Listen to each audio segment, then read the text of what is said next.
Се одложува утрешниот протест на пензионерите во Скопје. Заради различни причини кои се појавиле изминатиот период, протестот е одложен на неопределено време, но не и откажан, вели Трајче Станојков. Причината е заради тоа што госпоѓата Станка Трајковска не сака да ги прими групата на пензионери кои што се за кај неја да разговараат за линеарното покачување.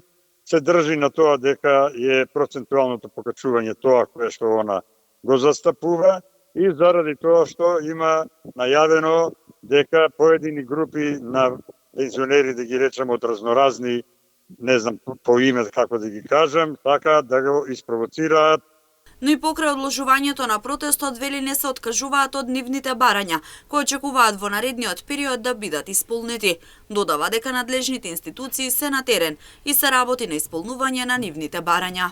А веќе да кажам дека кај госпоѓата Станка Трајковска во Сдруженијето Сојузот на Сдружение на пензионери на Македонија е влезена државна комисија за ревизија, е влезена УЈП и е влезена финансовата полиција и Министерството за внатрешни работи да извршат генерална контрола на финансиската работа на Сдруженијето на пензионерите, бидејќи имаме сотопрен глас дека таму се вршат поедини злоупотреби на службената должност и од страна на Станка и на вработените таму кај што се. Пензионерите го закажаа протестот со цел промена на претседателката на Сдруженијето на пензионери, но и исполнување на останатите нивни барања.